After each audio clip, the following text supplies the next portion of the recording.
Hey, good morning there, everybody. I want to welcome you all to the Prog Monster. My name is Murph. I am the host of this show, a show dedicated to progressive rock and other forms of rock music.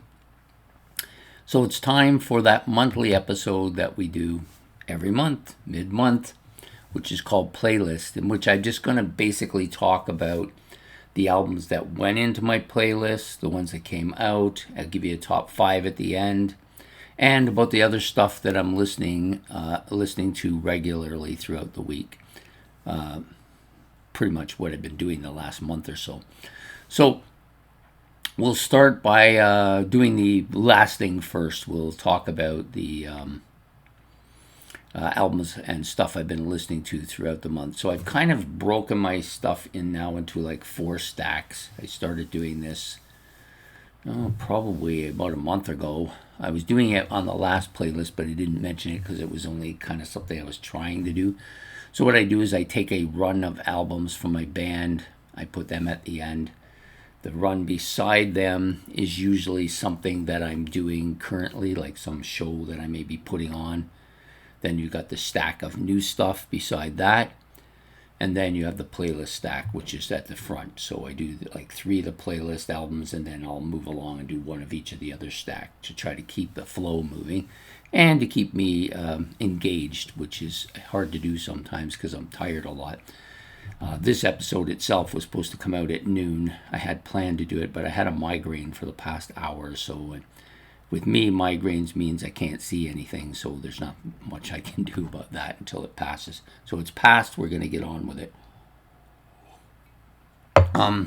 So I'll give you the stuff that I've been listening to. So I listened to the entire, I listened to 3 or 4 albums from the Supertramp collection in my discography. I was listening to some I think I listened to most of the Phil Collins stuff, and then I was listening to also some Creedence Clearwater Revival. I think I listened to all the ones I have there too. In the other stack beside it, which is the stack where I'm doing stuff for shows, you can catch all of the ones I did by watching the videos that I made for each of them. Also, in the new stack, I've been going through, of course, the stack up here. I actually haven't moved it up yet, but I will move it up. Trying to get through this more regularly. It was getting to the point where I wasn't listening to any of these new things. What's the point of buying them if you're not going to listen to them? So I've come up with a solution to doing it so that I get them in there regularly that I think works better than the one I had. And so I seem to be moving through it. I've taken out a row and a half already. So at this present rate, I should be caught up probably by Christmas, I would think. Which is good because a lot of these albums, some of them have been on this stack for months that I bought them and then I just didn't listen to them. Which isn't really that smart, is it?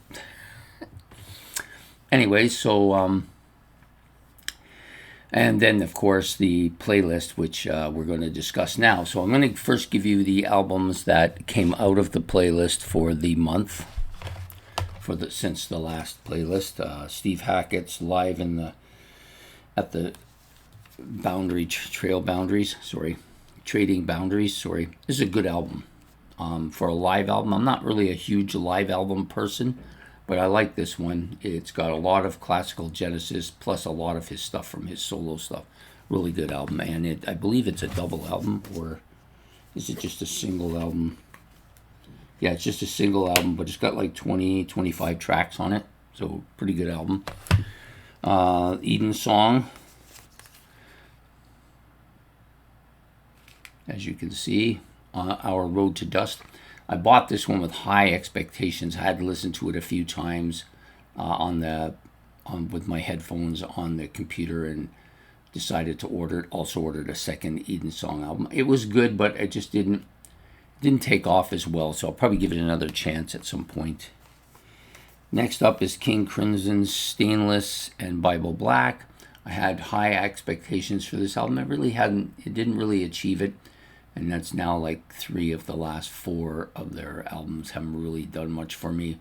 I think with King Crimson, they are one of the hardest bands of all bands to penetrate. So Probably once I get through their stack, I'll just go back and start doing it again, because I have a feeling they'll eventually catch on. I really love the first two, and then also Lark's Tongues and Aspic, which I liked a lot too, but the other three, not so much, right? Next up is Greenslade's Bedside Manners. Bedside Manners are extra. You'll see it there. It's the second album below.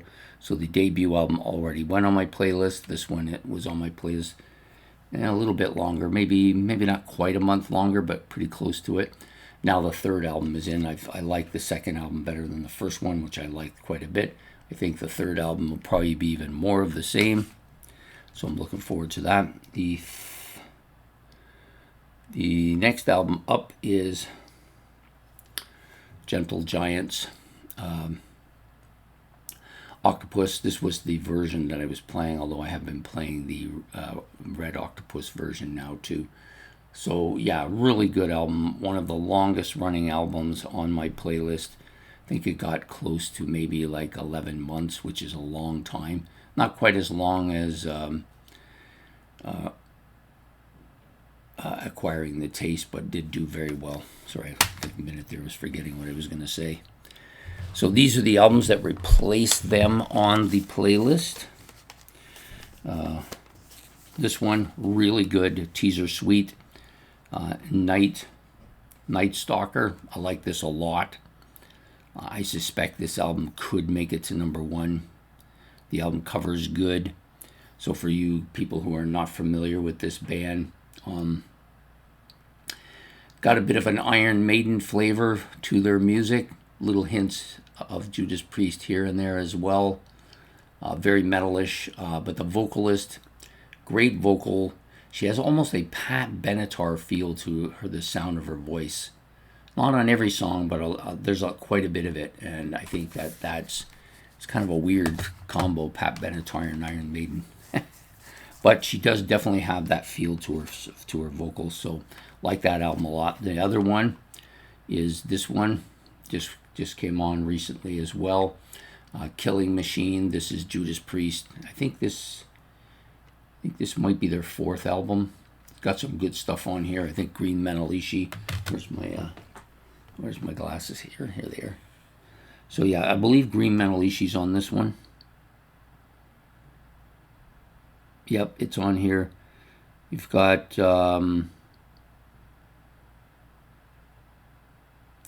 Hell Bent for Leather is also on here, and if I'm not mistaken, no, I'm thinking of something else. Sorry. So yeah, those two are the kind of more known tracks on here, but there's a lot of really good stuff on here. This is quite a heavy album. I like this a lot, so it's on my list as well.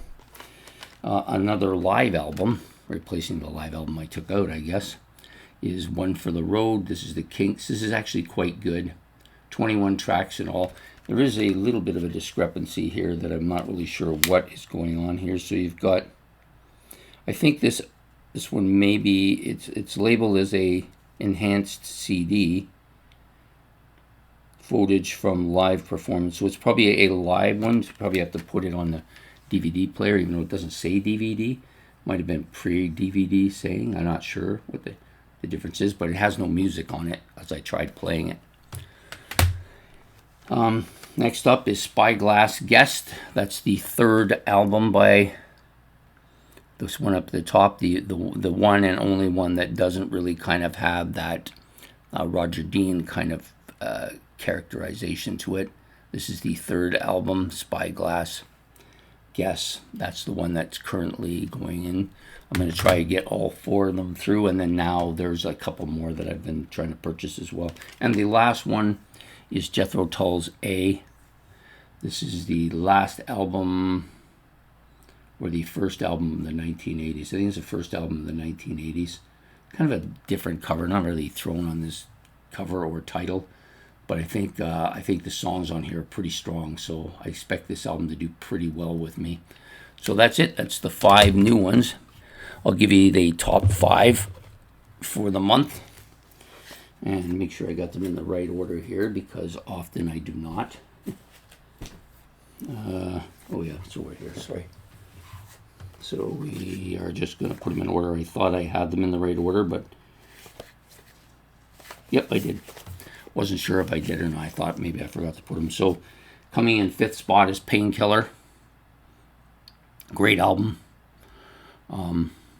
Used it for a couple of videos lately as well. I love this cover. I love the Judas Priest sign there stuck in the ground. The almost the Ghost Rider type feel to it. But fast paced. This is the first album with Travis. Yeah, just really good stuff. And it also has a couple bonus tracks, Living, Bad Dreams, and Leather Rebel, which is live. So good solid Judas Priest album. Much faster paced than some of their predecessors too. The number 4 album is Revenge of Alice Cooper. Soared to the top fairly quickly, but hasn't stayed up as well as I thought it would. I was immediately taken with it, but it's kind of drifted a bit since then. But it's still a really good album, Revenge of Alice Cooper. This is the first album released from the original Alice Cooper band in almost 52 years, I believe. So that's my number 4. Number 3, this album has caught me a little bit by surprise. Keys to Ascension 2.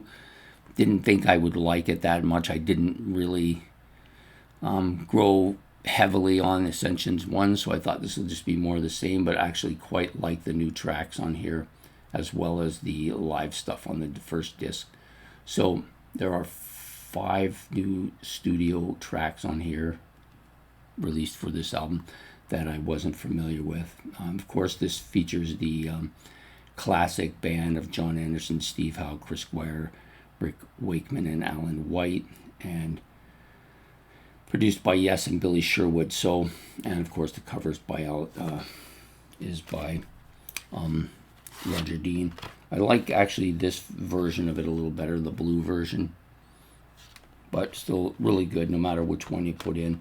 Album is really, I've warmed up to it quite a bit. It's been a while since I've warmed up to a Yes album, so yeah, so that's my number 3 on the list. Number 2, after being in number 1 spot for a bit of time, Book of Souls, Iron Maiden. It's just losing a little bit of steam now as it gets towards the end of its run. And last but not least, Remember the Future, which is now number 1.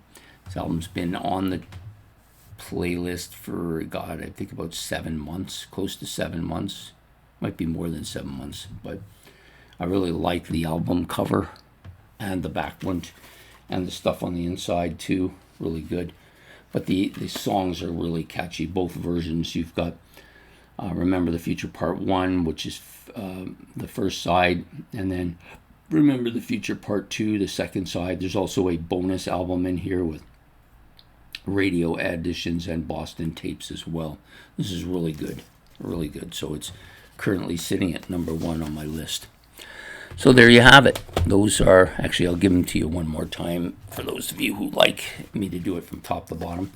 Nektar, Remember the Future. Number 1, Iron Maiden, Book of Souls. Number 2, Keys to Ascension from Yes. Number 3, that's Ascension 2, sorry. Revenge of Alice Cooper from the original Alice Cooper band. Number 4, and Painkiller from Judas Priest from 1990. So those are my top 5. Sorry, my neighbor's now leaving and screaming at somebody. Anyways, I hope you've enjoyed this episode of Playlist. We will be back next month with another episode of Playlist. So I hope to see you all throughout the week. Please hit the like and subscribe. If you want to leave any comments about anything I've said, you can do that in the comment section below. That would be appreciated as well. And also, just one note, instead of doing the Into the Prog verse this Sunday night, which I've been doing fairly regularly, I'm going to do a special Rock Legends episode featuring Ace Frehley. I have done a tribute. If you want to watch it, you can, but I was kind of like stunned when I did it, so I don't think I really got to say anything that I really wanted to. So I'm going to do a special episode of him, a live episode on Ace Frehley this Sunday night. I will be putting it in sometime today. Anyways, I hope to see you all then. Take care. Have yourself a good day, good afternoon, and goodbye here from the Prog Monster.